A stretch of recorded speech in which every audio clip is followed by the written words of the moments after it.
to our mental health checkup in recognition of May, which is Mental Health Awareness Month. First, if you have your phone with you, could you put it on mute so it doesn't ring in the middle of our presentations today? We would really appreciate it. And 2 minutes at most, I can give you a quick description of Westchester Women's Agenda. We've been around for 30 years. We're all volunteers. We are a feminist, anti-racist coalition of both nonprofits and individuals who advocate for women in Westchester and New York State so that all may thrive. And we do that by advancing racial, economic, and social equity in many different forms. One of the things I'd like to ask you to do is join us. If you are new to us, you can join in the back. We have a QR code and lots of information on the table that has the pink tablecloth. For women in Westchester to thrive, one of the things that's most important is health. We found that very starkly in our 2022 Status of Women report. We do one every 5 years to look at how women in the county are faring on many different measures. And mental health rose to the fore among some of the top priorities that need to be addressed. We work in WWA through working groups, and today's host is our working group on health. It looks at health disparities and mental health in particular tonight. So I will cut it short for me and introduce our moderator who will be in charge of your presentations this evening. So please welcome Andrea Ruggiero, who is Executive Vice President with Open Door Family Medical Centers in Westchester.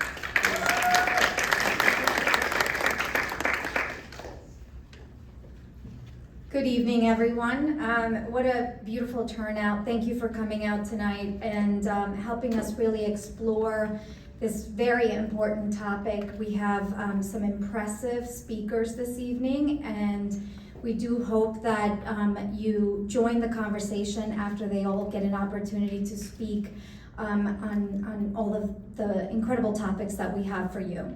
So, of course, like I said, we have an incredible panel of speakers, but the first person that I would like to ask to join us up here is the legislator, Jewel Williams-Johnson. She just in November got re-elected to a second term on the Westchester Board of Legislators.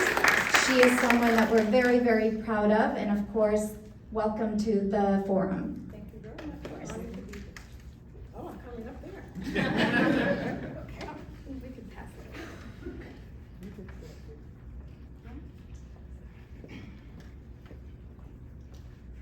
So again, thank you very, very much.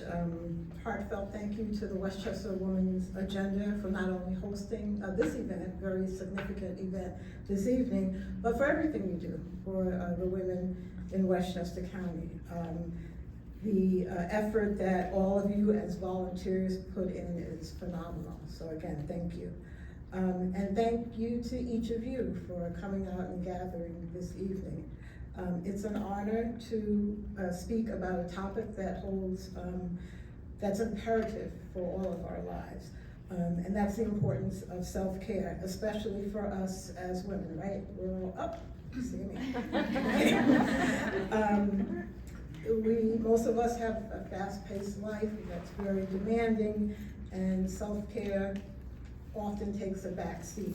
But it's crucial to remember that caring for ourselves is not a luxury, it's a requirement, it's a necessity. All right, how would any of you define self-care? Just shout it out. Come on, rest. Massages, I hear spa day, I hear that. Good nutrition. Good nutrition, yeah. So self-care is defined as the practice of taking action to preserve or improve our own health. It involves all sorts of activities and practices that some of you just shouted out. But, excuse me, most importantly is that you engage in those practices continually, regularly, to maintain your health and to reduce stress and to enhance your health and your well-being. Women often juggle multiple roles and responsibilities, and that's why self-care is so vital. So I think the goals today for us is that we want to have a better understanding and to appreciate all of the aspects, but we actually want you to change your thought process. And that means we want you to go home, we want you to pull out your schedule, whether it's on your phone, Outlook, Google Calendar, or old school, you've got a paper calendar on the refrigerator or something. And we want you to begin to alter your schedules every day and make room every day in that schedule to include true self-care. When we talk about life-work balance, I think that's difficult for all of us. Because we need to pay the bills, work comes first, right? And if we have children, our children, and those are two balls we hold in our hands, constantly juggling. But life encompasses so much more. Many of you are also maintaining your households, cleaning, cooking, you work, you run the kids to sports events and every other thing that they're involved in, and it's easy to get burnt out. And that diminishes your quality of life. Finding time for activities that recharge us is key, whether it's reading a book, going on a walk, yoga, meditating, or just, I like quiet time. My husband has been married 4 years, and that man, when we were dating for 21 years, quiet, I'm telling you, we really struggled to hold a phone conversation. I miss those days because now the man does not shut up. From the time, and if he's not talking to me, we have a 12-year-old Dalmatian, he's talking to the dog. His name is Jasper. Jasper, from the time he wakes up in the morning, he's just talking. So I really love when I'm home alone and I have nothing on and it's just peace and quiet. That's what works for me. So you have to niche out what works for you. We also have to talk about the sandwich generation. Those of us who have elderly parents and our own family, that's a difficult place to be in. And we know that what's the saying, that when your parents get older, the roles reverse and it's the child taking care of the parent. And I know, my mom will be 87 in a couple weeks, and thank God, she's still pretty active, drives herself around, does her own thing. But there's some things that it's hard to see the little decreases in her life, and where you have to insert yourself and insist and pick up the pieces there. So that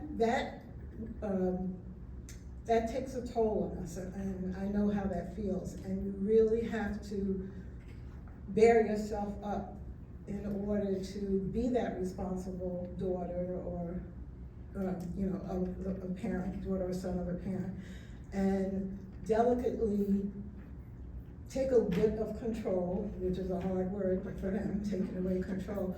But so you're able to help them manage their lives better and don't cause any harm or risk as they go along. The other thing I want to talk about is we're in, hopefully, pretty much a post-pandemic world, right? And the pandemic really brought out a lot of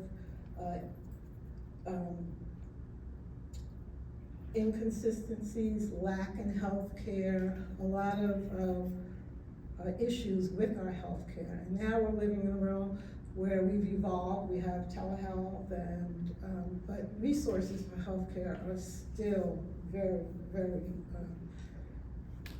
lacking.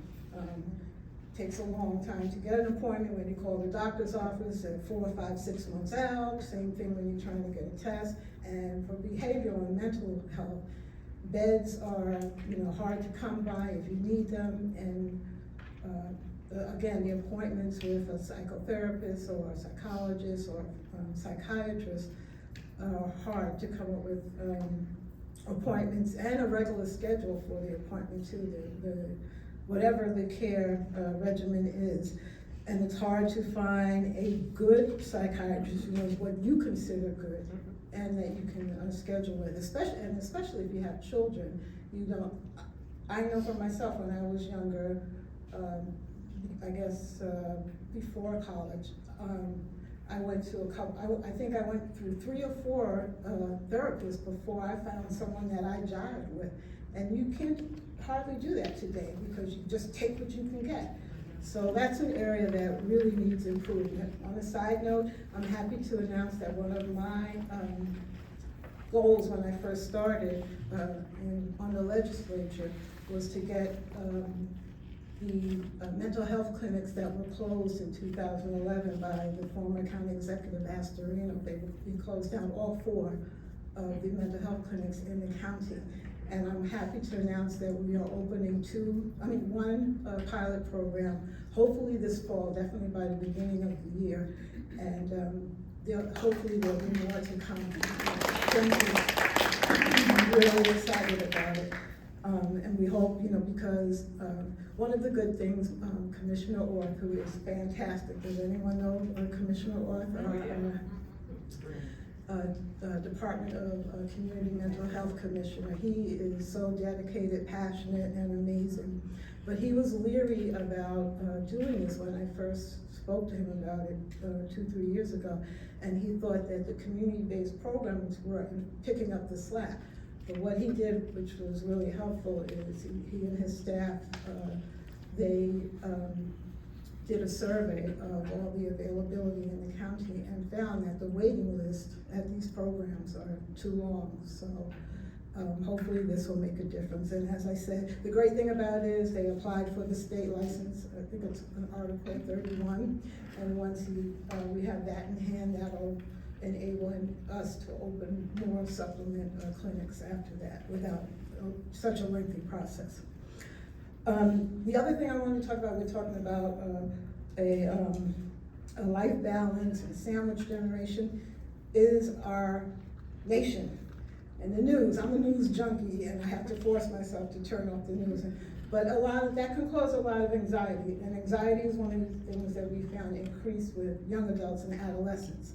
And probably a lot of women too, just because of the fact of how much you have to juggle with. But they're real life issues that are causing us a lot of anxiety, whether we're talking about January 6th or all the wars going around in our world, the cost of everything, inflation, democracy, women's issues, our Supreme Court, the upcoming elections. Now we're worried about campus life if you have kids in college. So it's a lot to deal with. That's why it's even super important that you are doing some self-care on a regular basis. So again, in closing, I know I'm talking a lot, I'm going to shut up. But self-care is not an indulgence, it's a critical component of a healthy, balanced life. For women, especially those juggling multiple roles, living in the sandwich generation or trying to find your way post-pandemic, self-care is essential. By prioritizing your own well-being, we can better manage our responsibilities and lead happier, healthier lives. Remember, self-care is a continuous journey. It's not a destination. So commit to making it a priority and support each other along the way.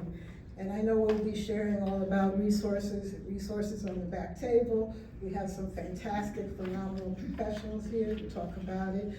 Representative of a wonderful organization in NAMI. But what I really want to emphasize is that for you to choose you. When you're going on a trip, on an airplane, the flight attendant prompts the video and acts out the importance of gearing up and readying yourself, putting the oxygen mask over yourself first, so you're able to put an oxygen mask over yourself in case of emergency.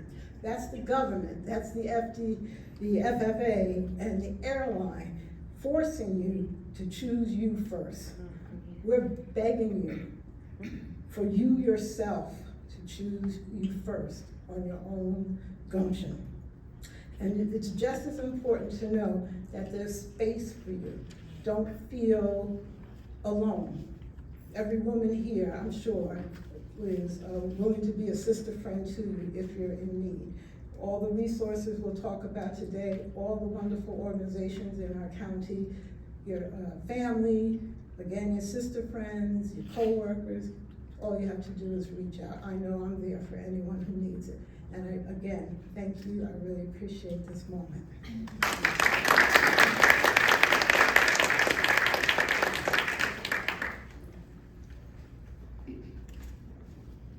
Wasn't that amazing? I mean, Legislator Johnson, thank you so much, and thank you for sharing some of your own experiences. I think a lot of what we are discussing obviously resonates with our own lives. You know, many of us have young children, many of us have ailing parents. We have a lot that we're dealing with, and so really looking to each other for support and making sure that we know the resources are out there is really key to living a healthier, happier life. And so I'd like to introduce our next speaker, Dr. Nafisa Antoine, a licensed clinical psychologist, a mother, and a believer of finding a reason to be happy every single day. Love that.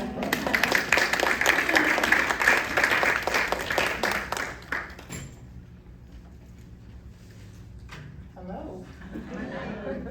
First, I want to say I am very nervous. I'm very nervous, and I'm nervous because I came to talk about, mom issues and how they affect mental health, and just being a mother and being a psychologist. And it's been a while. When I first had my children are 6 and 4. I almost forgot. My children are 6 and 4. When I first had them, I honestly couldn't see how I was going to return back to this work. Like, how was I going to be helping other people when being a mom was just so much? It was so much all the time. Even right now, I'm trying to think, do I have time when I leave here to pick up groceries on the way home? It's constant. And so what I decided was, when I get back into this work with moms, right? So that's what I did. So I've had a lot of experience, a lot of mental health, different areas. I've worked in psych hospitals, I've worked in schools, I've done a lot of things which help me when I'm working with these mothers. So in Westchester, Rockland, I have some patients that are in the city, all kind of different diagnoses. I've got some that have schizophrenia and some kind of psychosis. I've got a lot of depression, I've got a lot of anxiety, a lot of different things. But it always strikes me how similar the mothers are, how similar they are to each other. And so I just wanted to share with you some of the things that I constantly feel like I have to say to mothers all the time, so that they know, so that you guys understand kind of what moms are dealing with and mental health is. One thing I always have to tell moms is, just because it's common doesn't mean it's okay, right? So we all know everyone's overwhelmed. So I feel like mothers come to therapy and they see me and they're like, oh, I shouldn't complain about this because everybody's overwhelmed. Everyone feels this. Everyone's having these problems with their kids. That may be true, but it's still not okay. It's not okay at all. And you're allowed to complain about it. You're allowed to talk crap about your partner if you want to in my therapy sessions. You're allowed to yell. You're allowed to curse. You're allowed to do whatever you need to do, because common doesn't mean okay. I find like I say that a lot. Another thing that I have to tell moms often is that depression is not another word for sad. I think a lot of people think that those are synonyms. They're not. Depression is a clinical disorder. Sadness is just a symptom. So all those things that mothers report to me that they're feeling, they're tired, they're not motivated, they know that if they made more money, their kids would be well off, but they just can't do it. They can't get out of bed, why can't I love my kid enough to make this happen? I hear that constantly. And the reality is, you're not just sad, you're clinically depressed. And that there's help for you. There's psychiatrists we can try to help you find, which we heard Ms. Jewell speak about. It is a challenge. I never pretend like it's not. It's a challenge for me to find a good psychiatrist for my patients. I find that I'm just constantly, oh, you're a psychiatrist, do you know psychiatry? Do you know neuropsychiatry? I'm constantly trying to connect people because it's hard. It's very hard. So those are the two main things that I feel like I really wanted to make sure that I said. I don't want anyone to leave here and not remember that. Sadness and depression, not the same thing. I also feel like mothers a lot of times, or parents, I shouldn't say mothers, sorry. Parents will spend a lot of time focusing on their kids' needs, right? So my kid needs X, Y, and Z. Trust me, I get it. I know what my kid needs right now while I'm talking to you. He needs a new OT. I know that while talking to you. But they don't think about what they need in getting their kids' needs met. Generally, by the time you got what your kid needed, you're too exhausted to even think about what it is that you needed. Also, just because that's typical among us, that doesn't mean that it's normal or okay. I encourage my patients to try to take one day of the week to just sit down and think about your needs. Too much pressure to say get your needs met. But one day to sit down, think about what you need, write it down, and the hope is that one day you'll be able to cross something off that list. Trying to cross off the whole list is too overwhelming. That is a practice that I started with all the mothers that I see, and it's been helpful for a lot of them. Because again, the whole big picture is just too much. I also find that a lot of moms are overwhelmed by just the sheer enormity of navigating mental health needs in a school. I don't know if any of you have children who have IEPs or children who have special needs. It's a lot, and it feels like an uphill battle at all times, and it feels like these systems are supposed to be helping you, and they do help you if you're savvy enough to work them. And sometimes people are not, and sometimes the help is not there. Why? The staff are overwhelmed, there's a lot of kids. Your kid's issue may be primary to you, but to the school, oh, it's not that bad, and then it's stressful, and you feel like you're failing your kid, and then what happens? The mom guilt pops up, which is another thing I talk about a lot to my moms, that guilt, the guilt that never goes away, it's just always there. Whether I'm with my kids or not with my kids, I'm guilty. If I'm with them, I'm guilty because I'm not working hard enough. If I'm not with them, I'm guilty because it's always a reason to be guilty, all the time. I talk about that a lot to my patients as well.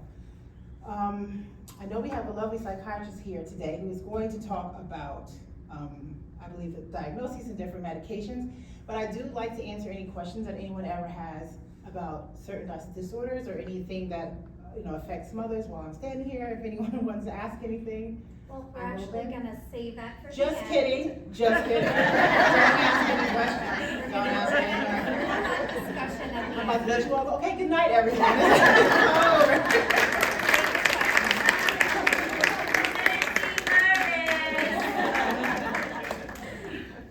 That was wonderful. Thank you so much. I feel so heard right now. I mean, I really, really do. So, and we actually do have an incredible psychiatrist who's going to speak a little bit about the intersection between mental and physical health. As we know, even getting a physical appointment is very difficult these days. Access to healthcare is quite challenging.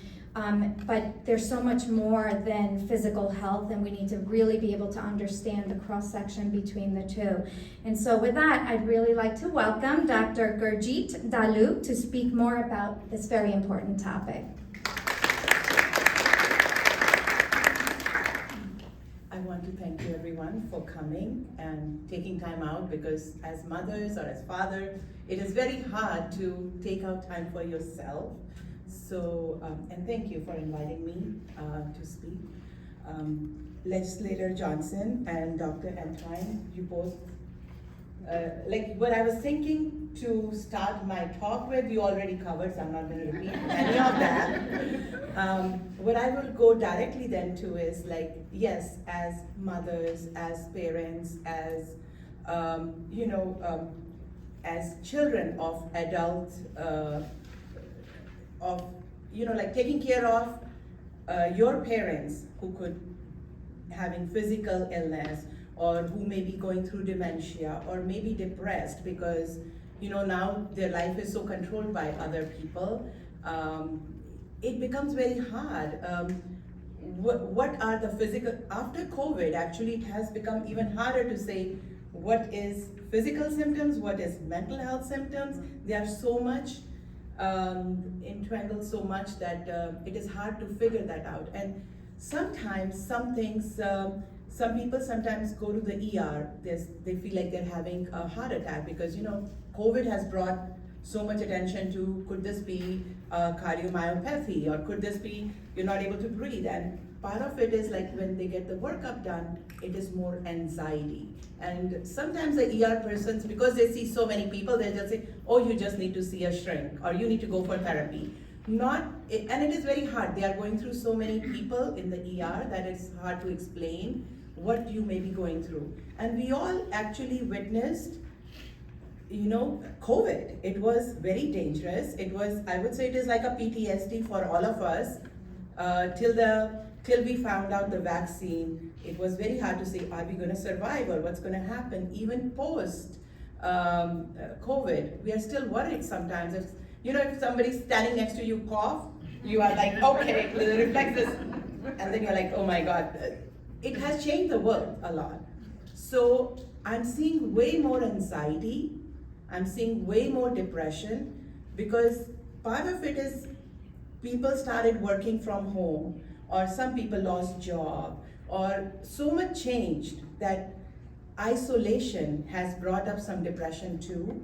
The other thing is, I'm a child psychiatrist and adult psychiatrist, so I work with children, and what I see is kids are so much on social media, and part of the thing the parents are struggling with is, how do we get them off social media and be a child how we grew up as, like go outside, play.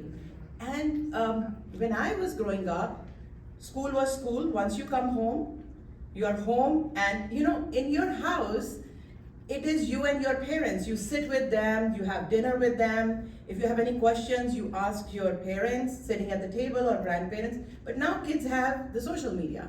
They're not interacting that much with the parents. So that is becoming hard too for parents, how to connect with their kids. Or I have younger parents who will say, oh, I had to spend 2 hours watching what my kid was doing on Insta or on Snapchat. I'm like, so why does your kid have that app? If now, and where are you getting those 2 hours? In 24 hours, you can't do so many roles, and now you have to add that in. But then they're like, okay, my kid will not be social if they don't do this. If I don't buy them the iPhone, though I don't agree, they should have it, but I have to buy it. Like, those are the conversations I also see parents are having, and all these things are increasing anxiety. Another thing what I've seen after COVID is that before it used to be, if a kid is getting anxious in the class, they don't know what is on the test, they will come home and talk a little bit to the parent, or it's over. But now they are sitting in the class, they'll text their parents, I'm getting very anxious, pick me up. And what happens? The text comes to me, my kid is very anxious, what do I do? So that immediate gratification of like, everybody needs the answer, I'm like, they are in school, they are safe. If they need anything, they go to their counselor or they go to the nurse. Why are you picking up the phone, or why are you responding?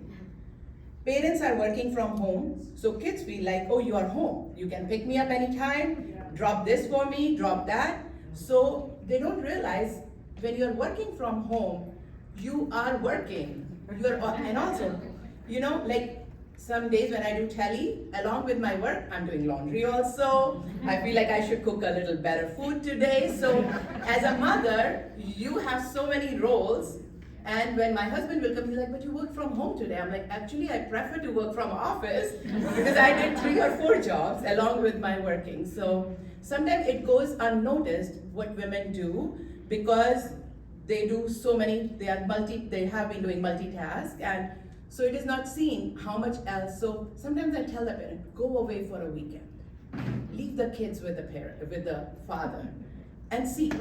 They might realize, what happens. So as women, or as men also, like there are plenty of very good fathers who are working from home, and I tell them the same thing. It's like, you need to go away on vacation. Leave the kids with your wife. So that is there. But what are some of the symptoms? I'll just talk about 2 or 3 main things. One is anxiety.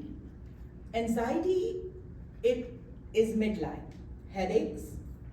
Sometimes you feel choking, increased heart rate. Stomach aches are very common. Sometimes people will have.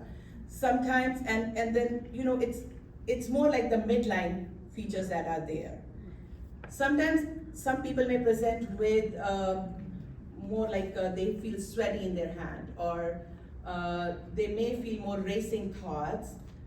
What happens is when people go to bed, it is that when their worry mind will start thinking.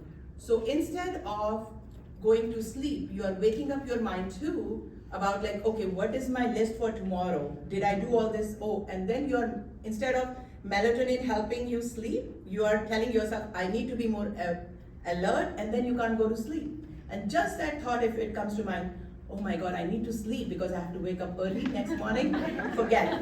You will not be able to sleep. So one of the things you have to do is put all your worry hats and your work hats aside. When you go to bed, use bed for sleep or for sex, nothing else. And if you are not able to sleep in 10 minutes, get up, do something and come back to bed. And because if you're tossing, turning, you're making yourself even more anxious to go to sleep. Most of the referrals, sometimes the primary care physician is able to address the anxiety. They can start the medication, but we don't have how people ask questionnaire for depression. People don't ask for anxiety, and everybody feels like, oh, even the pediatricians will say to high schoolers, oh, this is normal. Like you have 3 AP classes, oh, you will be anxious. It's not normal. If you become burned out so quickly, then it is very hard to do things. So we need to address that. Therapy is very important. If you are not a therapy person, then support group. Like make your own support group. Have 3 or 4 good friends, go out for lunch, go out for a walk. That itself helps. Exercise helps. That is very important. Healthy eating helps. Taking time for yourself and do whatever, if you want, if you like a show on Netflix, maybe make it that as your half an hour of like, that is my time to do something. So taking care of self is very important. The second one is depression. Depression is, like Dr. Antoine said, did I say my name right? Yeah. It's like, it's not like you are sitting on the couch, because if you are a mother, you can't sit on the couch. So you're dragging yourself to do everything and you'll do all your responsibilities. But what happens is sometimes self-care goes down. When I first started residency, one of my professors told me, is like, if the women are not putting makeup or they are not doing their hair, that means they are depressed, because those are 2 important things when they see themselves in the mirror. But if they are not taking care of themselves, because sometimes they will not figure out that I'm depressed, but they are so overwhelmed that they can't take care of themselves. So sometimes to the parents I ask, what did you do for yourself, or how are you taking care of yourself when you are so overwhelmed with your kids? And some of my sessions are more like family sessions. I'll just say, no, next time it will be your session with me, because you don't have time to find a psychiatrist. So let's do some talk and work on you. So it is very important. Sometimes as women, we don't give attention to ourselves. So helplessness, hopelessness, feeling sad, not interested in things that you've been enjoying. Like if you enjoy listening to music, if you enjoy watching TV, but you're not getting that kind of a fun, those things should be alarming, and you should talk to someone about it. Another thing that I would talk about is bullying. Now, social media is affecting the kids a lot. So parents feel like they can't do anything. There is bullying in the school, or there is, how the schools are becoming. Like when we were growing up, our parents didn't have to worry about sending kids to school. It is safe. But now, with so much going on, you feel it unsafe. There are kids who will make TikTok of other kids, put it online. So all those things also bring up so much anxiety and depression in people, because these are things that never used to be there when we were growing up. These are new things added to us. Trauma is another thing that happens. COVID brought a lot of trauma. People have lost close ones, or in the neighborhood, or other things. The news, it is very anxiety provoking, and it is, it's like what's happening in the world is very scary. So all those things we don't realize, but slowly it starts making us very scared of the world, or very unpredictable world we are living in. And that itself also increases a lot of anxiety. So those were the main things I was thinking. Any other major illnesses you guys have in mind? Great. talk about it later. That was terrific. How am I doing, like moving things along? Okay, all right. So thank you so much. That was incredibly helpful. I specifically really like the anxiety being this way. I found that very, very helpful. So thank you for that. I think that we all really can learn a lot from just listening to our own bodies, right? So it's really an important conversation to be having with ourselves. So now I'd like to introduce an amazing colleague, the Executive Director of the National Alliance of Mental Illness, or NAMI Westchester, to speak to us about the resources that are available in all of our communities. So we're never ever alone. Let me welcome Marie Considine.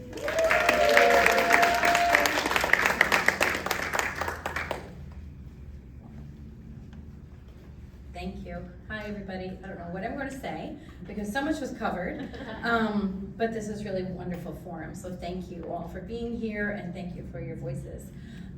So I'm going to talk to you a little bit about one resource that's here in the community. There are a number of resources, and I know Colleen put together kind of a flyer that has a number of resources that you'll be getting, or is on the back table? Okay, on the back table. So, but I've been working in nonprofit for a long time, and when I started my career, I had no idea what NAMI was, and even 10 years ago when I started working at NAMI, I didn't know much about it. So I'll let you know, because we're here for you. We're here for people who live with mental health diagnoses and their families.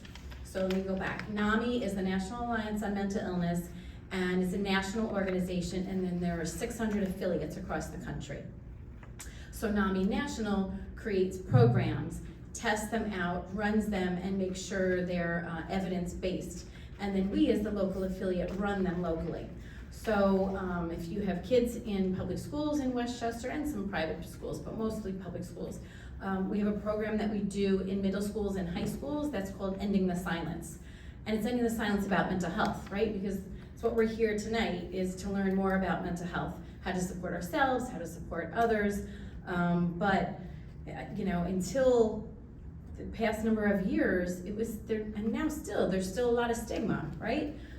Not everyone wants to tell you. I wrote a newsletter article a couple years ago, and it keeps coming back to me. I called it, "Where Are the Casseroles?" Because if someone breaks their leg, or someone's diagnosed with cancer, or whatever it is, the community, and there's some music for it. The casseroles. No.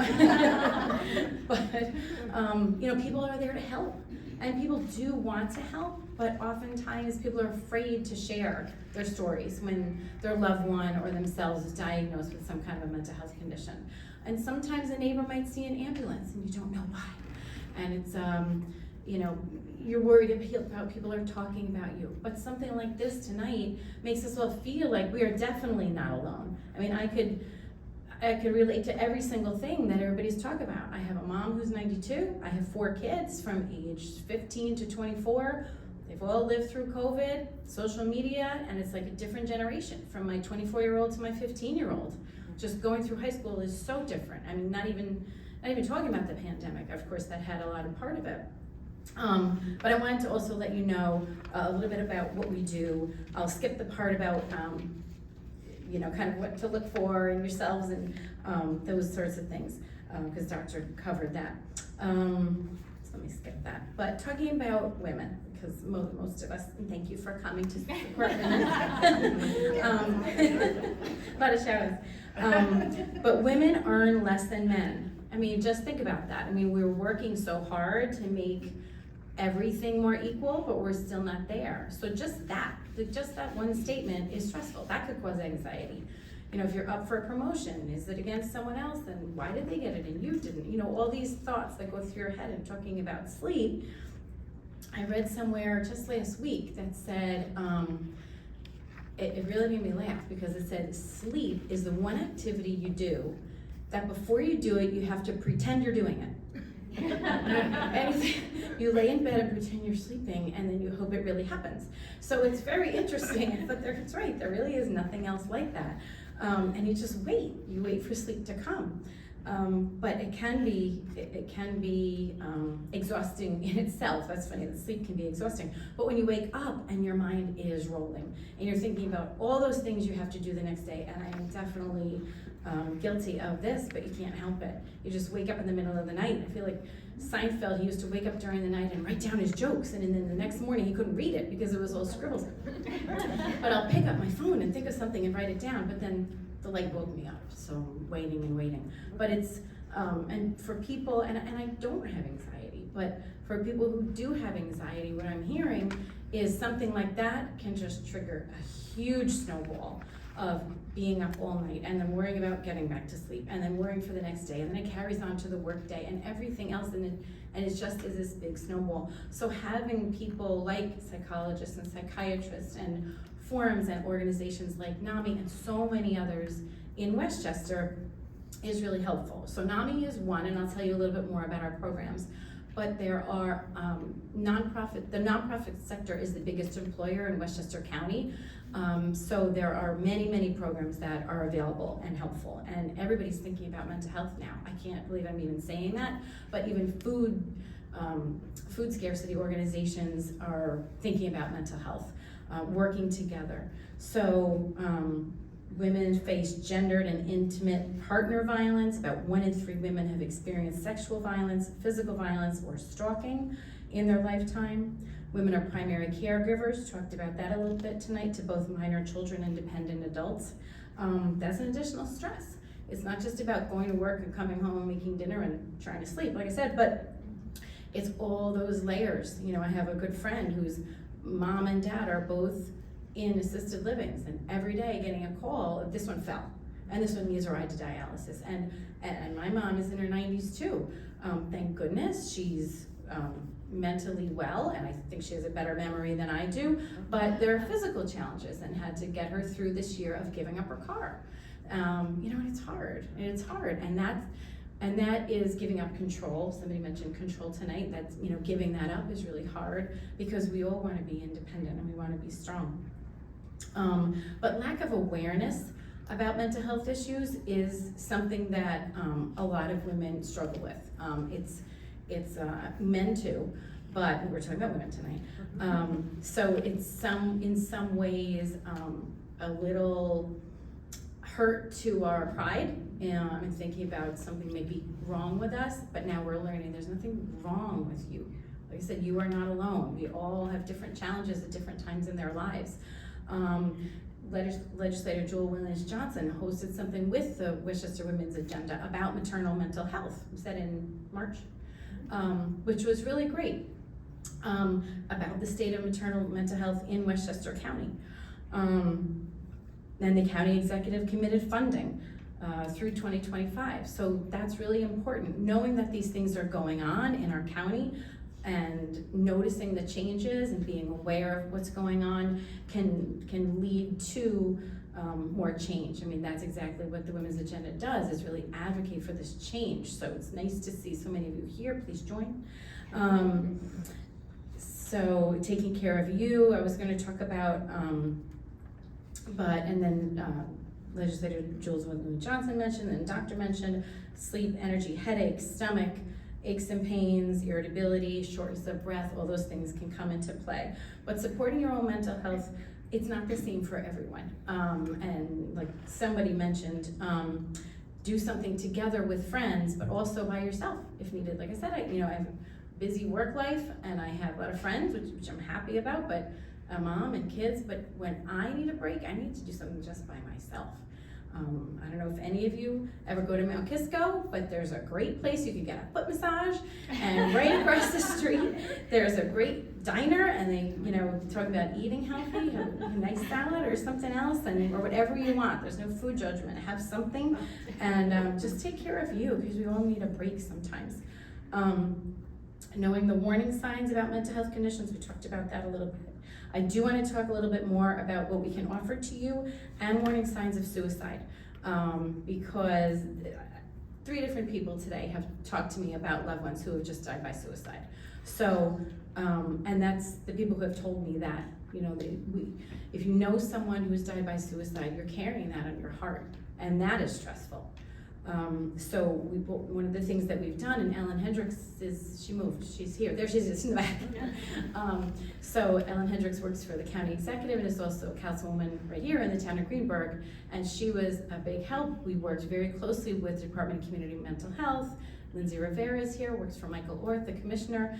And we created a healing garden, which is right here in Ridge Road Park, which is right a mile away from here. And if you haven't been there, it's a beautiful county park, no fee to park, and it's level and it's really pretty. We had our walk there this weekend. But we created a healing garden so that people can go and just be in this beautiful, natural environment, and think about people that they've lost to suicide. There's a garden there, there's a kiosk with some resources, and there is a bench that was done as part of an Eagle Scout project. 3 of my 4 boys are Eagle Scouts, so that's kind of important to me, so I got an Eagle Scout to do that as his project. But it's really a very, very special place. But like I said, there are resources there too, so that people who go there will know what it's all about. So some warning signs of suicide is like drastic change in behavior. That will come, but even they can be a little bit more subtle. If someone is really just changing their behavior, changing their taste in music, giving away some belongings, withdrawing from family, friends, or their community. You know, if you see them at your house of worship every week, and now you haven't seen them for a couple weeks, and you know they're not away, and they're starting to hang out, you know, with a different group of friends, or just saying no to your invitations. You know, some of those are some warning signs that something's going on. And some risk factors are a family history of suicide, substance use, access to firearms. And sometimes you don't know that someone has access to firearms, but it's always okay to ask that question, or ask that question of their family member if it's something you're thinking about. And don't make suicide a taboo subject. Studies and research has found that it is really critical to ask that question. If you think that that person may be considering suicide, ask that question. Kevin Hines is one of 22 survivors of a jump off of the Golden Gate Bridge. And he has lived to tell the tale. He broke, I forget how many bones. He lived to tell the tale, and we had him as a speaker locally twice over the years, and he's gonna be speaking this Monday night at the White Plains Library through the White Plains Youth Group. And he has a powerful story. He has dedicated his life to suicide prevention, and he is instrumental in getting means restrictions on the bridges. There is now one on the Golden Gate Bridge that took him a lot of work, and that was his life's mission, and now he's moving on to other things, but we are working on it here, and we want that to happen. There were 22 suicides in the past few years on the bridges up and down the Hudson River, or the Hudson River bridges, including the walkway over the Hudson. That makes it 22. The new, call it whatever you want, bridge that goes from here to Rockland, got it right. They have means restrictions, so we then get that lit up. It was lit Saturday night, because our walk was Saturday night and Mental Health Awareness Month. But someone who came to the Healing Garden when we had International Suicide Survivors Day in November said, I was hiking with my son, and he said he just needed a break and wanted to be by himself. And he took his life on the bridge. She said, so when I look at that picture on your brochure, that's all I can feel. So the next day I went back to the office and I said, this is going off. Like, to me, it was a light. It was lit up for suicide prevention, and that bridge has gotten it right. But for somebody else, it really, really hurts. So that had to go. But I still, we're working really hard to get those means restrictions on all the bridges. Every bridge is a little bit different. There's a little bit of NIMBY, but we're working on it. So anytime you see some advocacy that can be done, please join us in those efforts. Lift your voice. Talk to legislators about it. If you want to get involved, let me know. Last couple things I'll mention, I don't want to go over my time, is just about education programs and support groups. So one of the things we do is have, and all of our programs are free, so let me start with that. So there's an 8-week program called Family to Family. And it's 2.5 hours every week for 8 weeks. And it really teaches people about mental health, different diagnoses, types of communication, how to prepare a crisis plan, etc. And it's called Family to Family because it's taught by family members who have been there. So they share their experience and they had gone through the program. And then we have support groups. Some are for parents, some are for spouses and friends, and some are for peers. And those, we have some virtual and we have some in person. Peers meaning people who live with a mental health diagnosis but are in recovery. And then we have presentation programs. We present at hospitals, and like I said, we present at schools, to houses of worship. We're part of the county's faith-based collaborative. So those are just some different things. I think that's enough. But you know, there's information on our website. Come see me, and I'll leave this on the back with just some more resources. But we have a helpline from 9 to 3, Monday through Friday. And a lot of people call us sometimes in tears, and they just say, "You're my last call, what do I do?" And we just listen and we provide them help, you know, some information, maybe entry into our programs or mentioning a night like this, and refer to other resources in the area, but also just provide them hope, because there's hope for recovery and there's help out there. So, thanks.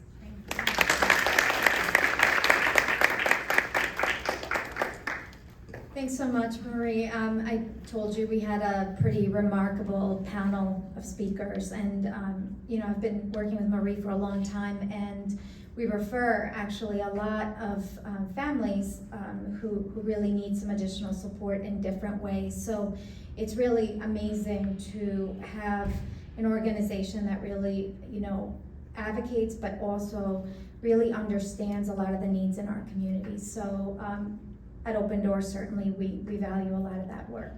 Thank you, Marie. So again, you know, this is an incredible opportunity to continue to learn. And of course, you know, there's so much of an intersection between, like I said, mental and physical health. And with that, you know, we sometimes ignore nutrition and the importance of healthy eating and taking care of ourselves. And sometimes we don't even realize that we are the last people to put something in our mouths at the end of the night after everybody's been fed, and you're sort of like scrambling to get the last 2 chicken nuggets because that's all there is left. But all of these things are important. And so, you know, this evening couldn't have been complete if we didn't have someone really special come and talk to us about our nutrition as well. And so I'd like to invite Brianni Brathwaite, a registered dietitian and the daughter of our beautiful Colleen, who's going to speak to us about the healing relationship of food.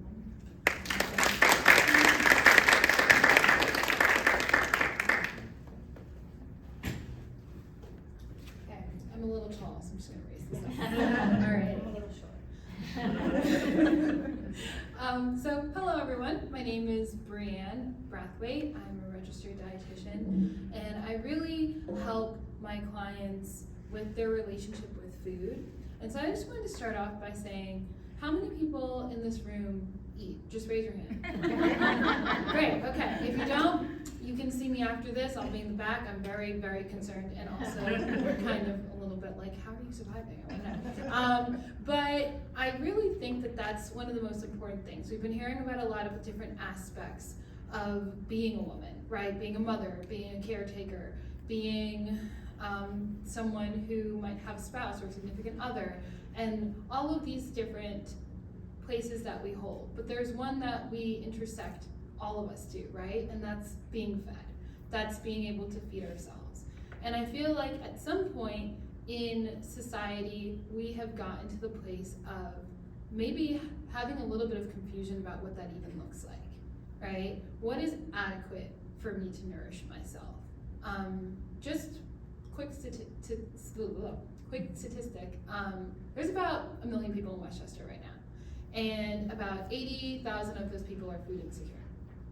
And so while we have different levels of understanding how should I be eating, what should I be eating, what are the choices that I have, there are people who potentially don't have that many choices.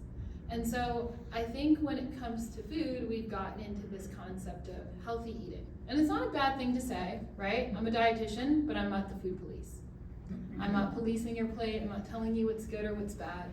I actually think that a healthier response to food is when we're able to take away those labels and we're really able to gravitate to balance. And balance is really important. I think we've been hearing a little bit about that, like you need to balance your emotions or feelings about being or holding on any of those identities that we've gone through tonight. But then also within food, right? Like we need balance. And so sometimes social media and other programming that we hear won't encourage that. So they'll say, you gotta cut out all your carbs. So then you cut out all your carbs, and then you're getting brain fog, you're kind of cranky, you're really tired, and all of these things are happening. You're like, oh my goodness, why am I so tired? And it's because we cut off the primary source of energy for our bodies, which happens to be carbohydrates. And so I think that where we might need a little bit of guidance along the way with food is important to consider our sources, but most importantly, consider ourselves. Everyone here is different and they have different lifestyles. So, you know, if you have a busy lifestyle and you only have about 10 minutes to cook a meal, it might not be a good time to be a raw vegan. You know, you're gonna be going to some very interesting health food stores, there's gonna be some weird roots that you don't know what to do with, and you're just gonna be like, what am I doing with this, right? So it's also about allowing yourself to have balance between what you can handle at the time, and then also what are the things the body needs. And so science tells us the body needs carbohydrates, it needs protein, and it needs fat. And vegetables are carbohydrates, but sometimes they add that on at the end, fruits and vegetables. And it needs water. And it also additionally needs to have a healthier or less anxiety-provoking relationship with food. And that can come with not feeling like you're feeding yourself adequately enough. If those chicken nuggets, like you said, are the things that you have for dinner and that's your last meal of the day, you eat those chicken nuggets and you feel great about it because that is you nourishing your body. What does it look like to go to bed hungry, wake up hungry, and still have to engage with all of the responsibilities you have in the morning? And of course, I think it's a very individualized thing. Some people may have allergies, intolerances. And so I think the best way to go about reducing the anxiety about food is really asking yourself, how do I feel after I've had something? Is this something that I'm having out of convenience, or is it something that I'm having in lieu of not having something else? And really starting to ask yourself about the relationship with food and the intentions behind the food. And I think they did a study, and they said about 3 out of 4 women have disordered eating, which is missing out on meals, feeling guilty after certain meals, beating themselves up about what they have eaten or what they haven't eaten, going on diets and kind of going on and off. I've rarely met a person where they're like, I went on this diet and it worked.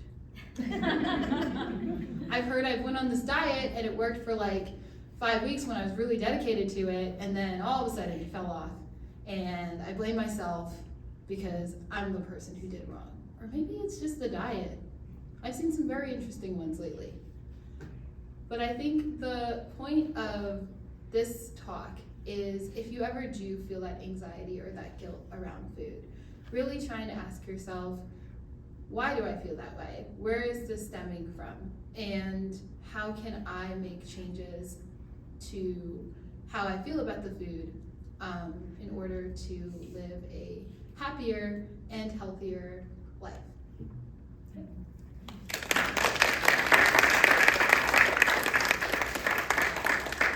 Let me lower this down again.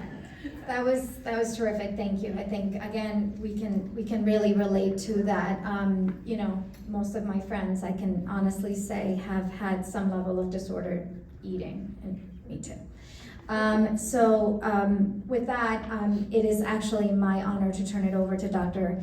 I'm sorry. This is She's making a little noise. Sabina Vera. She is going to actually take over and moderate the panel discussion, and so all of your questions will be discussed now, and hopefully our panelists will be able to provide some additional information for everyone as well. Thank you so much for tonight. Thank you for having me. Thank you, everybody. I'm Dr. Sabina Barra. It's nice to meet all of you. I was very inspired myself hearing from each and every one of the single speakers, and I feel like I can personally relate to everything that was brought up. So thank you all so much for coming here and speaking to us tonight. As our speakers alluded to, they are very excited for questions. So I'm here to receive your questions and pass them on to the speakers and/or answer them myself. So let's hear from the audience. Any questions for any of our speakers? Yes. I just want to know, when you, in reference to mental health, if someone goes through a schizophrenia episode, how long does it take for them to recover? I just have a friend that she was hospitalized, schizophrenia, and they said they were going to keep her 4 weeks, but how long does it really, I mean, in reference to recover for her to go back to thinking like she was before? That is an excellent question. And I am actually happy to answer that because I am an inpatient psychiatrist, and so the majority of the patients I treat usually have schizophrenia and bipolar disorder. It's different for everyone. So there is no one set period of time or one particular magical type of treatment that is going to work for everybody. Everyone's symptoms are a little different, and it sounds like your friend was in the hospital. It can take a number of weeks, and sometimes the medications can start working, but it gets better with time. And so it really is different for every single person. But the important thing is to get to a provider and get that help so that the path to recovery can begin. There are also different types of therapies too for patients with schizophrenia. Some of the types of therapies help them sort of integrate back into the regular life without feeling overwhelmed. So it's important to explore those avenues as well. NAMI is a big part of this, and they have a lot of support groups along those lines too. Any specific questions? Any more specific questions about the treatment of schizophrenia? Thank you. I have a question. Is there signs to look for in young people who may develop schizophrenia? What would those be? These are great questions. And So, multiple people. yes, so actually let me turn it to the speakers first. So, being a child psychiatrist, I can say is some of the signs we start seeing. First is depression. So depression, but it is a different kind of a depression where, the kids functioning at school also start declining. So it's a cognitive decline too. Their grades start going down, they're isolating themselves more from their friends, and sometimes they'll start talking about a little bit of paranoia sometimes. And what you have to do is ask a very detailed history. Is there any family history of any mood disorder or any schizophrenia or anything else? So it's more the prodromal phase that we call goes from age like 11 to 14. And that is what sometimes you have to differentiate. Is this depression or this is something more like a thought disorder that's going on? And sometimes what happens is that when children graduate from high school and move into college, can be a particularly vulnerable time period. And that's when we can see what we call first break symptoms, symptoms that become very apparent to the patient and their friends or family that might be around the patient. And that's usually the time that they get into treatment. But like Dr. Dalu was saying, in school, if there are things that either you as a family or parents or friends notice, then it's important to bring attention to that and get it assessed. Because one more thing I'll say is, now we have medications where, if somebody's going to have schizophrenia or a thought disorder, they will have it. But if we can delay it, we can improve their life. If we can help them get through school or get through college, at least they can work or they can learn different life skills. So there are good medications that can help delay this process. And that's why we are very much working on getting it in the prodromal phase before somebody presents to you in a psychotic phase. The other thing is, I also tell those kids, like, you are very prone to this, so stay away from drugs. If you smoke weed, if it was going to come at age 24, it's going to come at 18. It is up to you what you want to do with your life. So a lot of education we have to provide for that. Yep, and like Dr. Dalu's, oh, sorry, go ahead. Okay. The other thing I want to say is I have worked with a lot of children, a lot of adults, so I can count on one hand how many children I've seen with a true schizophrenia. I tend to see that more like she said, like college age, that transition time is when I would see that. But a lot of times I have had a lot of patients that had psychotic symptoms but were bipolar, and I don't know if everyone understands that those symptoms that we generally subscribe to in the general public as schizophrenic are also bipolar symptoms. I've had a lot of patients that are bipolar with psychotic features, not necessarily schizophrenic. Absolutely, and you bring up a great point. Even in severe depression, that can present with psychosis as well. When somebody's very severely depressed, it can present the same way. And so that just speaks to the importance of making sure that you get a proper assessment to really sort of parse out what the symptoms are, what your history is, and things like that.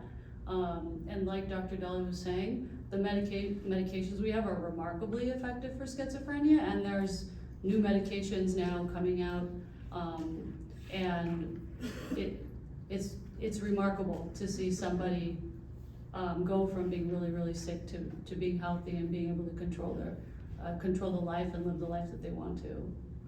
I have a question for Dr. Antoine. Years ago when you heard people were going to psychologists, it would be years-long processes. You go and you sit on the couch for years. What are some of the newer methodologies that help people address issues a lot faster nowadays? I feel like that kind of storyline was for people who were trying to figure out kind of deep-seated issues, like what did my parents do to me? Like that's kind of what people think they're gonna come to me for, like help me figure out all of my triggers from childhood. And I feel like people don't really present that way anymore. I feel like people come with very solution-focused kind of directed therapy, for the most part. I do have, like I was saying, I have some patients that I've had for a long time that they've got chronic illnesses and they need constant check-ins, and I need to be like, girl, last month you was looking low. Maybe we should go check in with the hospital really quickly. So I have some that are like that, but a majority of my patients are going through something stressful acutely. They want strategies to fix it right then. They want support to fix it right then.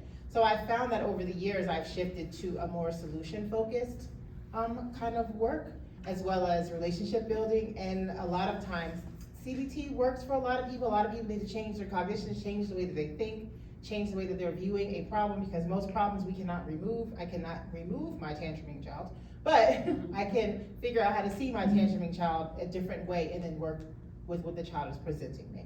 I rarely, well, first of all, insurance is not gonna cover you trying to come to therapy to figure out your deep-rooted family issues anyway, so most people can't present that way because a lot of people are using insurance. So I don't really see as much, at least in the last couple of years, people trying to like lay on the couch and figure out where does this stem from.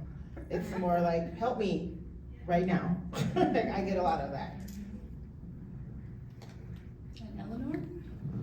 Could you define bipolar and what are the symptoms? And also for people who've had or who have schizophrenia and have had to take a break from work or from school, what's the best way for them to present back to work or back to school?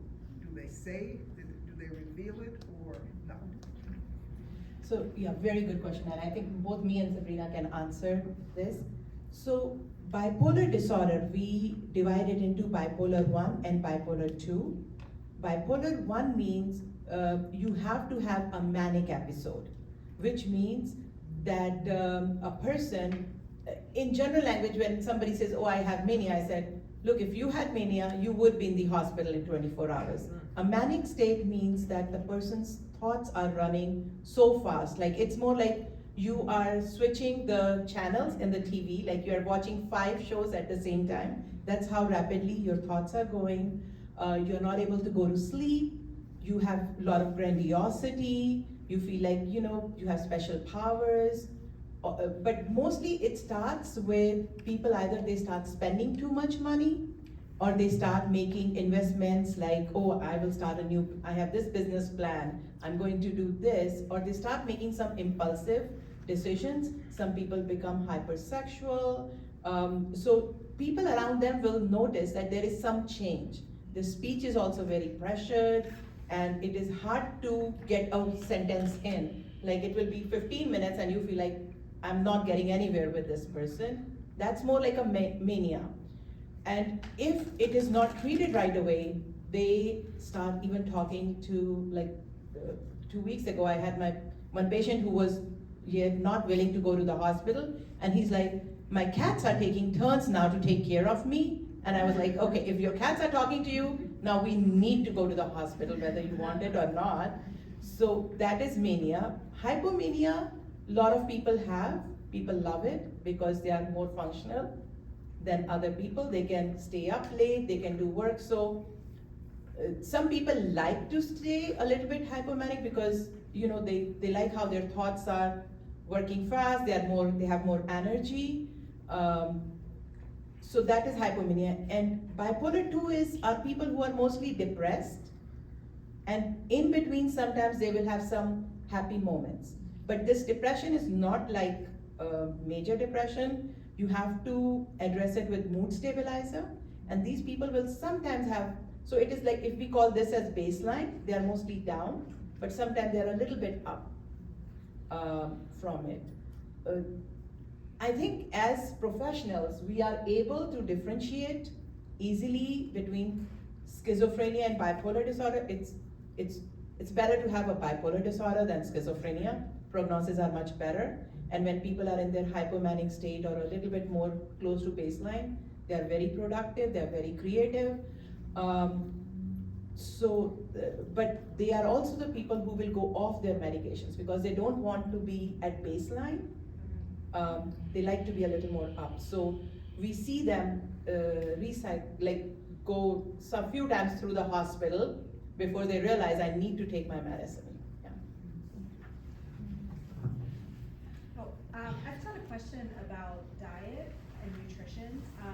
So I was thinking about, the statistics that are in this booklet, and just thinking about the number of families. You mentioned that 80,000 people in this county, are food insecure. And so I was just curious, with families that live in neighborhoods that are food deserts and they don't have, of course eating is eating, but the connection between that and mental health, and you may see, children that are not growing up in households where they have access to healthy foods.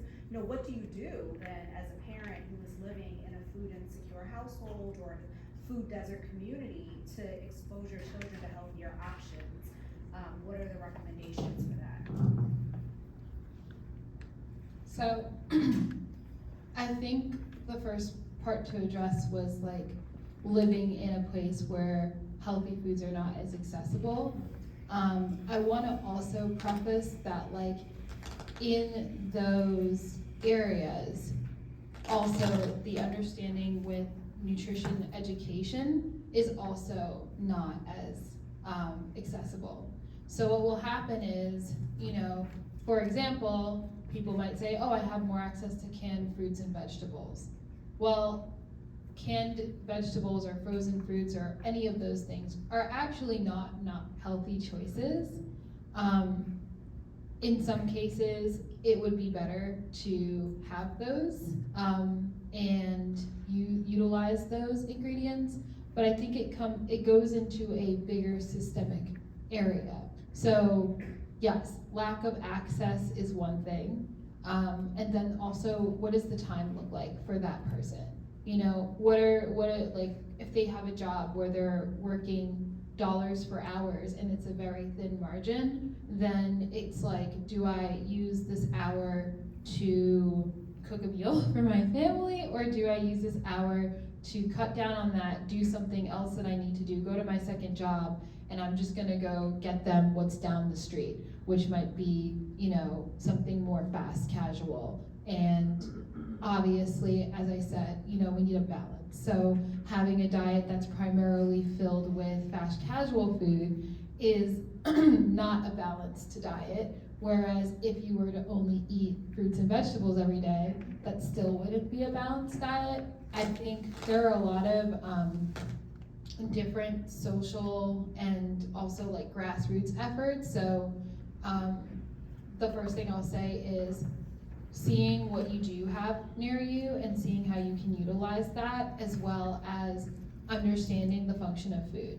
So sometimes in cases where, you know, families are like, I don't have this big of a budget, you can kind of look at, well, what do you have available to you and how can we make that work? Something like rice and beans, you know, those two things sound like two carbohydrates, but together they make a protein. And so it's really important to have that nutritionist education, especially when you don't have the access to food, because then you can kind of close the gaps. And knowing where is the distribution of you know, food. Do we have a food bank that has a distribution? Do we have programs that help us with food? Can we feed people? And I think it's all about like awareness, but I think it's a very systemic problem, and the food is what's most affected, but the problem is bigger. It's racism. It's, you know, the structure of capitalism in America. Like, it is so big. So like what we can do is try to slap a Band-Aid on it and do the best that we can, but ultimately there is no good answer. And that is part of food. And that is part of like the work that I've done, and also the part of the work that we have to do as a society. Thank you, Brianne. Go ahead. Hi, this has been really amazing, and I have a comment I'd like to make and a question. So the first thing is, I work for the Westchester Library System. We're in a library. We work with a lot of nonprofit partners, NAMI among them, and the Westchester County Department of Community Mental Health. And we have a free program called Westchester Breathes, which is really a system of coherent breathing that helps reduce stress and reduces anxiety and helps you build resilience. So we're talking about what we can do for ourselves. All you have to do is log into your computer, go to Westchester Breathes on the website for Westchester Library System, and there's some wonderful 20-minute and 60-minute sessions that you can take. You don't even have to go anywhere. You can do it in your pajamas, and it really, really helps. We also are beginning to build some more in-person classes, and at the end of May, on the 31st and June 1st, at our office, which is right down the street on Taxter Road, we'll have a foundations class in breath, body, mind. So if you're interested in that, I'm happy to share that, and I'll share it with the Westchester Women's Agenda, so you have that information. But there are so many resources that the library has that can help you reduce your stress and really give you some me time and as well. So I just wanted to make that point. But I also wanted to ask this other question. You know, there's a lot that we talked about today about breaking down the barriers of having conversations about mental health and mental illness. And I think it was Marie, you mentioned if you see somebody struggling and you see the signs, say something. I'm wondering, what is it that you do say? I think there are sometimes we hold back because we're afraid that, oh, I don't want to step in anybody's stuff, you know? And so what is the right approach when you kind of see somebody struggling and you want to help? What are some of the ways we can help? Well, some of what I was talking about was recognizing the signs of suicide, and that it's okay to ask that question, and sometimes that question is really needed to be asked. I've heard, as I mentioned, Kevin Hines, but also some others have talked about that if they had just been asked that question, then they wouldn't have made their attempt. You know, he has said, and he says every time he speaks, that that morning, his dad knew that something was up. And so his dad said to him, "Why don't you come to work with me today?" His dad kind of didn't want to leave him alone. He just knew he was acting different. And said, "Why don't you come to work with me?" Kevin said, "No, I'm good. I'm gonna go for a walk." Well, his walk was to the bridge. So walking there, I think he stopped and somebody gave them his camera and he took a picture of them. But he said if anyone had said to him, "How are you?" then he would have paused, but it didn't happen. But then he said the second that he jumped, he was in the air and he remembers thinking, "What did I just do?" So thank God he lived to tell the tale, you know, but many don't. So that question is really important to ask. But in terms of if you see someone who may be struggling, you know, before we're even talking about suicide, if you see those warning signs, what you can do, I don't think I brought any tonight, we have little cards that we give out to all the kids that we do the Ending the Silence presentation, and they fit in the back of your phone, or they're like the size of a credit card, stick in your wallet, and I can get anyone some that you want. And it's really just a pocket, you know, pocket help, and it really lists the warning signs.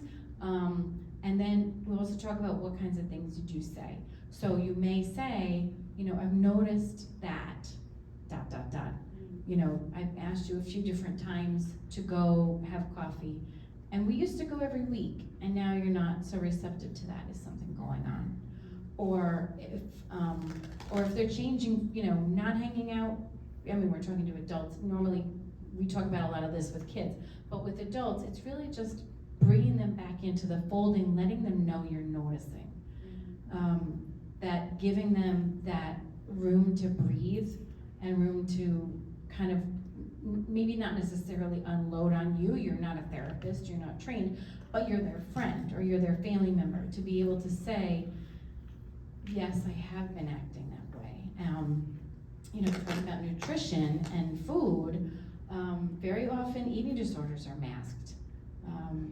And that is definitely a mental health diagnosis. Eating disorders are not about food. It's about what's going on underneath. So letting them know that you care is really opening that door. And I'm sure our psychiatrists and psychologists can add some things, but that's what I would start with, is just letting them know you're noticing something and that you care and that you are there for them.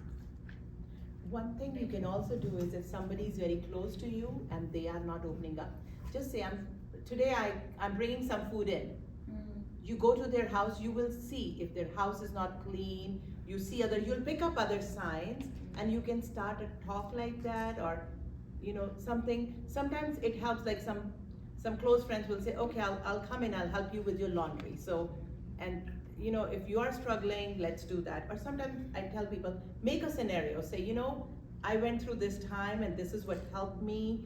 I feel like that, I may be wrong, but if it is, so sometimes you can make a scenario like that, and helps, because people feel very ashamed to talk about it sometimes, so. Right. Thank you. Opening Those that are door good of the tips. acceptance, whichever way you do it. And also if it's someone that you care about. I mean, I'm a therapist, so my friends know when I start checking it, they're like, "Oh gosh, what's my phone work?" But for my friends I've had friends that have chronic, you know, health struggles and depression, if they're not receptive to me, how can I help you to all that? Girl, I love you. I just want you to know I love you. Yeah. That's very helpful. Thank you. Excellent, thank you so much for these amazing questions. I'm sorry, go ahead. Okay. My name is Kara Stanley, and I run a program called Healthy Families for pregnant and postpartum moms. And a question that came to me this week was, are there any support groups for women who are suffering from perinatal depression or postpartum depression, but are women of color? What support groups are out there for it? Because we actually have a case like that, where we need to find a support group for women of color. Do they exist? And if so, what are they and how can I contact them? We ask the panel. I know. Sister to Sister International has been working with the County Department of Health on maternal health, including mental health, prenatal and postpartum depression. So That's true, and I'm part of Sister to Sister. It's finding but what I'm asking is that, what are the names of the support groups that exist? Because right now, we don't have any that I know of. Do we know of any that actually are for women of color? Birth from the Earth, the midwife group in Yonkers, may know, that's one group, and then the Lower Hudson Valley Perinatal Network is the other nonprofit that I know in this space. Those are the two I know of. And, I mean, you probably know them too.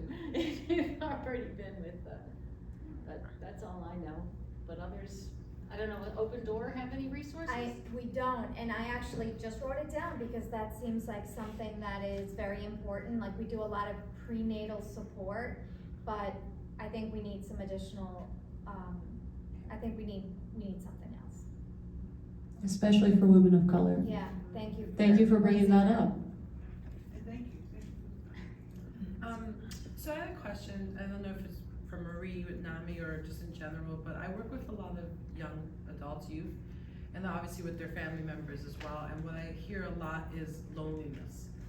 And I know loneliness could be part of depression or many other mental health challenges, but it's also like on its own a very powerful thing. And I think after the pandemic, it became something that emerged even more. But there is a stigma to saying out loud, I am lonely. So I guess I'm trying to figure out so they can help the community I work with. Are there resources or support groups that focus on that crippling feeling of being lonely? Because being lonely and being alone are definitely two different things, but I didn't know what might be out there or in motion that could help with that. Thank you. I'll share what I know, and some of the others may have information as well. So we do have some support groups for people who live with diagnosis, and that's why we're trying to move more in person. So once a month we have a program, a support group that's run here in Elmsford in our offices, and that's in person. And then we do have the virtual one as well, because some people do prefer that. They're kind of squeezing things in for themselves. It's a little self-care during the middle of their evening, maybe feeding kids or just running home from work. But one of the things that we're planning to put into place this year, and I've already been in touch with someone to get this started, actually two things. One is we're going to start having an art therapist come once a month, most likely on Saturdays. And that way it's just interactive, something to do, something completely different that takes your mind off of whatever's going on in your head. No one has to be an artist. I certainly wouldn't do it if you needed any talent. But art therapy is one thing that is really helpful. And also yoga. So we're also going to be starting some yoga sessions. And I can get you more information on that if you're interested. But in addition to that, have you heard of the living room that HDSW runs? Okay. There's the living room, which is in Mamaroneck. I can get you some more information too. There's the living room, and there's also Hope House. So depending on level of need, level of diagnosis, those are a couple of really good places, especially the living room. So we can talk more afterwards about this. I'm realizing we are over time, so we've got to move to a mindfulness moment with Maritza, who is the CEO of Women United of West Social Club. Good evening, everyone. This is fantastic what you guys have organized, WWA. Thank you. Colleen left, I wanted to thank her too. All right. What is mindfulness for you? Leila? You would think it's what we already do, just a mindful of self, mindful of thoughts, but it's actually the opposite. To me, it's being fully present in a moment, even, it could be difficult, challenging, or pleasurable, but just really being present and alert in that moment. I'm gonna pick on Marion also, because I just met her, she's an expert in it. I don't know if I'm an expert, but I am mindfulness, and I'm certified as a mindfulness and meditation teacher. And so mindfulness is a paying attention or focusing, according to John Kabat-Zinn, on purpose, right? right? You're on purpose, you're focusing on whatever you're doing and nothing else. You're just attending to that task. It's a way of being. I'm so sorry. That I is like me. that sound. I am so sorry. Mindfulness is a way of being in the world, right, present, and it's cultivated by a more formal practice, such as meditation. So you sit and you meditate to cultivate mindfulness throughout your day. And you can do mindfulness, meditation, there's a million ways you can do it, but the more you practice, I believe the legislator said, it's a journey, not a destination. They call it a practice for a reason, because you have to practice it to cultivate. Thank you, Marian, thank you. And I'm sorry about that because my speaker's not working, and when I want to turn it on, it doesn't turn on, so I'm trying to keep it on. So mindfulness is being in the present, being intensely aware of how you feel and how your body feels. I like to call it a mini brain break. All right, so before we start with a mindfulness exercise, I would like all of you to stand up, and we're gonna take a walk with Aretha Franklin, because you've been sitting down for 1 hour and 35 minutes or 40 minutes right now. So please stand up, stand behind your chairs, and you're just gonna follow me for 30 seconds. Stand up, come on, come on. 30 seconds, let's take a walk. Move your chairs forward with Aretha Franklin, and just play like follow the leader. Okay, everyone back there can see me. Nicole, you can see me back there. Play like follow the leader. Okay, walk. Walk, you walk.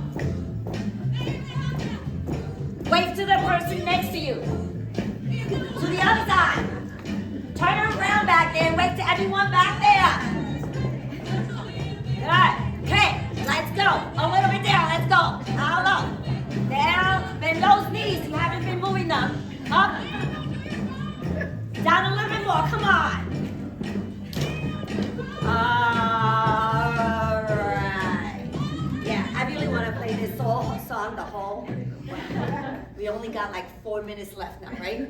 I know you're timing me. Alright, so now we're going to try our best to focus. Focus on your body. So stand with your legs slightly spread apart. And I want all of you to see me. All right. And you're gonna take 3 deep breaths along with me. You can place your hand on your ab if you want. Not breathing fast now. Deep breaths, and then you're gonna exhale out.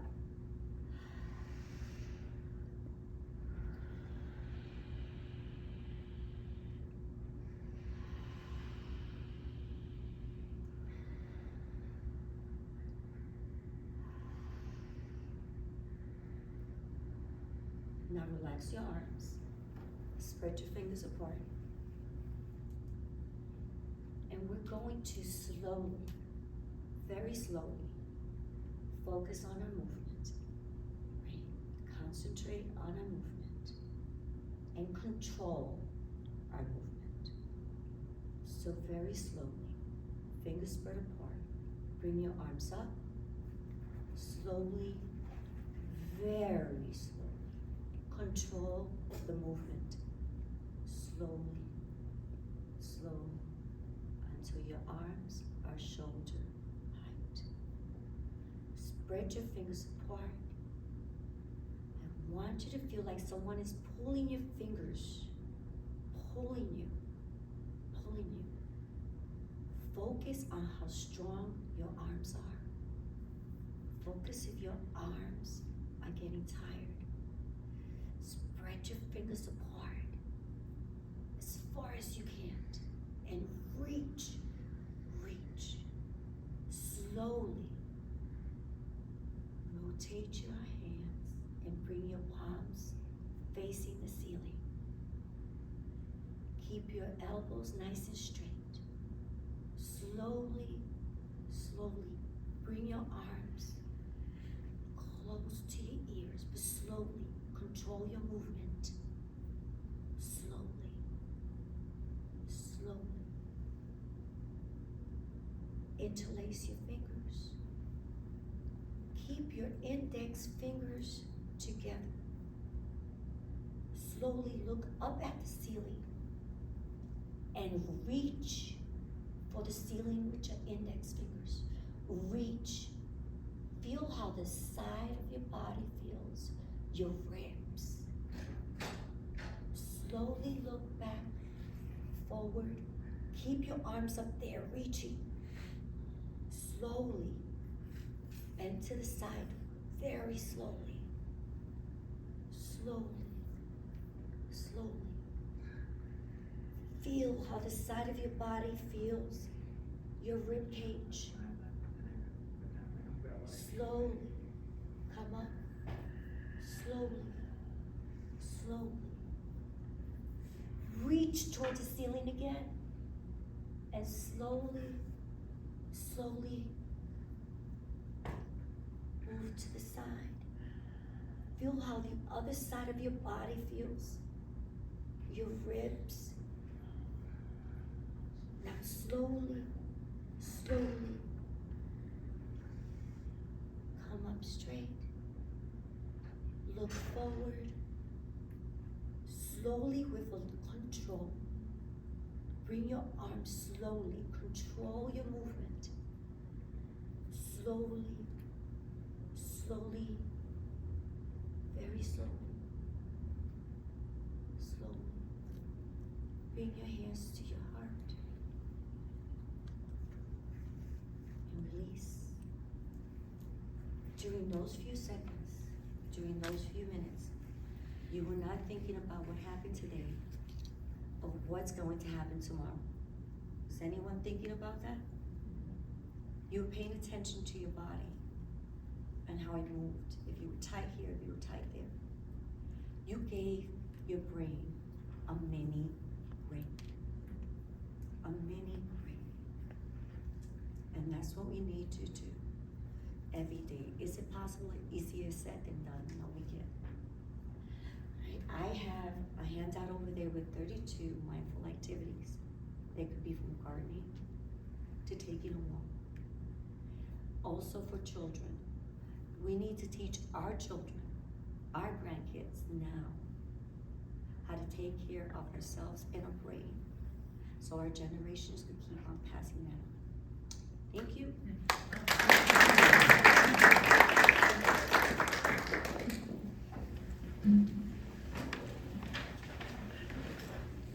Hello everyone, that was awesome. I'm Elga Ravier. I am co-chair of the health work group, and we have been working on this program for about the past 3 months, and I am so happy at the way that it has turned out. This has been awesome, and a round of applause for our presenters. You, our audience, our moderators,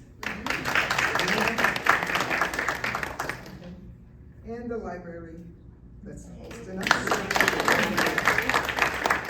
Special thanks to Open Door Family Medical Center for helping us to record this event that we hope to be able to broadcast to others, to spread this information beyond this group.